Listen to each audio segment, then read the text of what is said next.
Está começando mais uma edição da coluna Conversas sobre Agroecologia, com o professor doutor Francisco Roberto Caporal. Voltamos ao nosso programa Conversas sobre Agroecologia e hoje nós vamos abordar um tema que é fundamental nesse debate, que é a questão da biodiversidade, da diversidade das espécies. Como nós sabemos, o nosso modelo de desenvolvimento, o modelo de desenvolvimento rural e agrícola, que passaram a ser dominantes no Brasil, estão levando a um problema sério. E poucas vezes esse problema é pensado por nós e muito menos pelos políticos, que é o problema da perda de biodiversidade. Quase tudo que necessitamos para nos alimentarmos, para nos vestirmos, ou mesmo para nossos abrigos, nossas casas, depende da diversidade de plantas e animais existentes no planeta ou melhoradas pelo homem desde tempos remotos. A variedade dos alimentos em nossa mesa, o equilíbrio nutricional que eles podem nos oferecer, também depende da biodiversidade de plantas e animais. O equilíbrio ecológico dos nossos processos de produção agrícola ou de criação de animais só funciona se conseguirmos manter uma alta diversidade em nossos campos de cultivo. Há autores que afirmam que quanto mais biodiversidade tivermos presente em nossas lavouras, mais ambientalmente sustentáveis poderá ser o nosso processo produtivo.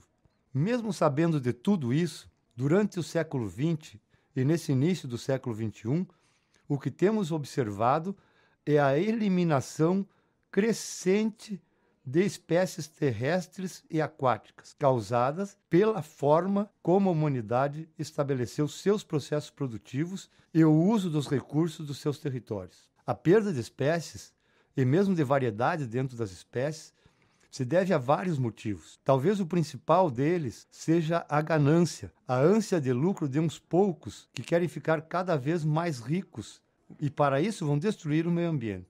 Isso também se manifesta através do interesse industrial, por exemplo, em torno das sementes, que há um domínio de pouquíssimas transnacionais nesse setor de sementes. Mas também por outras causas, como, por exemplo, o desmatamento desenfreado dos nossos diferentes biomas, o que será possivelmente agravado pelo problema do aquecimento global. No livro O Mundo em 2050, Lawrence Smith afirma que, se confirmados os cenários atuais de emissões de gases de efeito estufa, responsáveis pelo aquecimento global, há modelos, previsões, que mostram que poderemos perder entre 15% e 37% das espécies existentes no mundo, simplesmente devido à mudança climática, até o ano de 2050.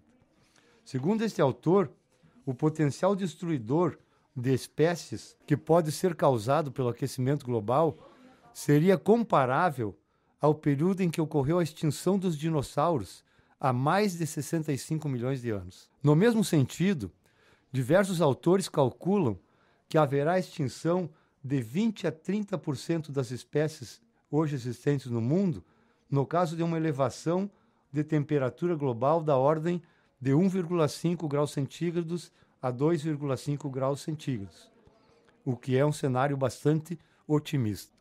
Na mesma linha, Lawrence Smith adverte que praticamente a metade das plantas vasculares e 1/3 dos vertebrados estão concentrados em 25 pontos de alto risco de mudança climática, ou seja, estão reunidos em 1,4% da superfície terrestre, o que aumentaria o risco de perda de espécies.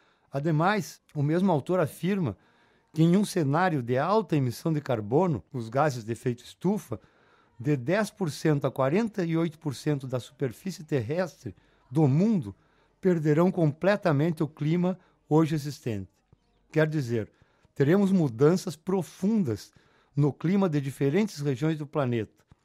E entre 12% a 39% dos lugares poderemos ter novos tipos de climas, principalmente nos trópicos e subtrópicos, justamente onde nos encontramos. Isso poderá levar a enormes ameaças ecológicas, inclusive a destruição de hábitats de animais e de plantas, e, por consequência, a destruição de espécies. Ademais, Há previsões de deslocamento de espécies entre regiões e ainda não se sabe o tamanho dos danos que poderão ser causados pelas doenças, por exemplo, que essas espécies podem encontrar nas regiões para onde forem ou, né, que podem, inclusive, levar com os seus deslocamentos. Problemas estudados e denunciados já no século passado, como a sobrepesca, podem ser agravados pelo aquecimento global. A sobrepesca, ou seja, pescar além dos limites e capacidades de reprodução e repovoamento das espécies de peixe, já é responsável pela enorme perda de espécies tanto nos mares como nos rios do nosso planeta. Mas, além disso, o aquecimento global das águas dos oceanos já vem ocorrendo já há algum tempo e poderá levar à perda de muito mais espécies que não conseguirão se adaptar às águas mais quentes. Do mesmo modo, a salinização e a desertificação dos solos, que vem crescendo de forma assustadora no mundo inteiro, devido aos erros nas formas de manejo e uso do solo, também são causas da perda da biodiversidade. Para se ter uma ideia, em 1991, já se tinha informações de que 15% das terras agricultáveis do planeta estavam em processo de degradação. Segundo alguns estudos, até 2050, o mundo perderá um território agrícola equivalente ao tamanho do Brasil, ou seja, ao redor de 800 milhões de hectares. Mais ou menos 12 milhões de hectares serão perdidos por ano. Não serão mais próprios, adequados para a agricultura. Logo, teremos mais riscos de perda de espécies. Tudo isso, e ainda não falamos do desmatamento. Ainda que possamos ouvir discursos políticos bonitos em defesa do meio ambiente, na verdade o que temos visto é um processo imparável de desmatamento de todos os nossos biomas. Na maioria das vezes, estimulado esse desmatamento por políticas públicas de diferentes governos. Por exemplo, os subsídios aos juros do crédito rural que são oferecidos aos agricultores, que são um grande estímulo ao desmatamento. Só para se ter uma ideia do que nós estamos falando, no Brasil, até 2010, e vejam que já se passaram 7 anos, 49% do bioma cerrado já havia sido desmatado. 46% do bioma caatinga já estava desmatado. 54% do bioma pampa já estava desmatado. E 15% do bioma pantanal. Sem falar no acelerado desmatamento que vem ocorrendo sistematicamente na Amazônia. Com isso, estamos simplesmente eliminando espécies da nossa biodiversidade de uma forma assustadora. Vejam que só na Mata Atlântica nós temos 627 espécies de aves e peixes de água doce em processo de extinção. No Cerrado, estima-se que já são 131 espécies em processo de extinção. Nas regiões Sul e Sudeste, onde nós temos cerca de 4.600 espécies da flora já catalogadas, já conhecidas, 45,9%, quase 50%, foram classificadas como ameaçadas de extinção. Tudo isso mostra que muitas das plantas e animais hoje existentes não serão vistos por nossos filhos e nossos netos, se nós continuarmos com este mesmo modelo de desenvolvimento destruidor. Vamos concluir nosso programa Conversa sobre Agroecologia de hoje, trazendo alguns dados recentes apresentados em um relatório das Nações Unidas, mais precisamente da FAO, que é a entidade das Nações Unidas responsável pela agricultura e alimentação no mundo.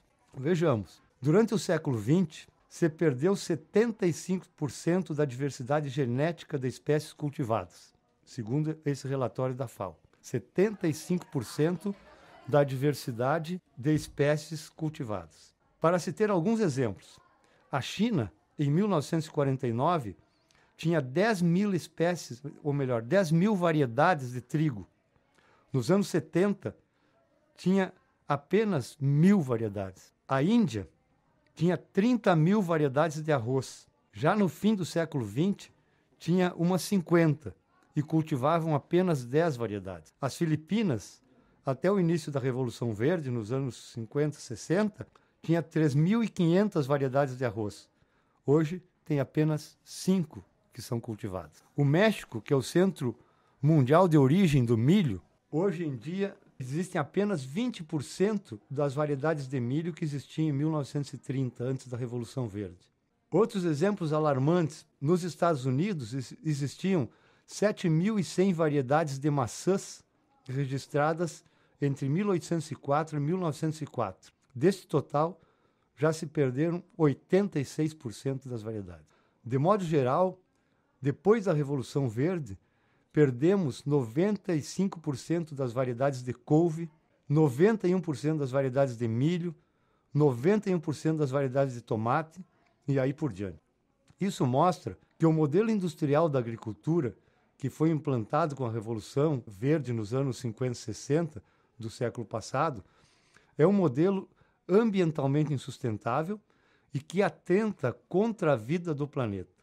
Por isso, defendemos a agroecologia como nova ciência para apoiar a transição agroecológica na direção de outros modelos de agricultura e de desenvolvimento rural que sejam menos agressivos ao meio ambiente e menos favoráveis à destruição de espécies e variedades do que esse modelo convencional que hoje é dominante. De tudo que vimos até aqui, é preciso dizer àqueles que ainda não acreditam que a agroecologia pode ajudar a mudar esse estado de destruição da natureza, que pelo menos eles deveriam acreditar na necessidade de uma ação cuidadosa com respeito aos nossos recursos naturais. É preciso que, como cidadãos e cidadãs, sejamos da cidade ou do campo, passemos a discutir isso nas escolas, nas igrejas, nas universidades, em nossos ambientes de trabalho. Não podemos esperar que a mudança do modelo de produção, do modelo de desenvolvimento, do modelo de desenvolvimento rural, venha dos políticos ou das organizações internacionais. A mudança depende de nós. Ou lutamos por ela, ou ela não ocorrerá. Por hoje ficamos por aqui. Você pode baixar nossos programas, usar em sala de aula, veicular nas suas rádios comunitárias, levar como tema de debate para os seus grupos, discutir com seus amigos. A Rádio Web Agroecologia é democrática e nossos programas são de uso livre, sempre que for citada a fonte. Até breve. Você ouviu a coluna Conversas sobre Agroecologia, com o professor Dr. Francisco Roberto Caporal. Toda sexta com uma nova edição aqui na Rádio Web Agroecologia. Dúvidas, sugestões ou comentários pelo e-mail caporalfr@gmail.com. Curta nossa fanpage no Facebook, facebook.com/nac.frpe.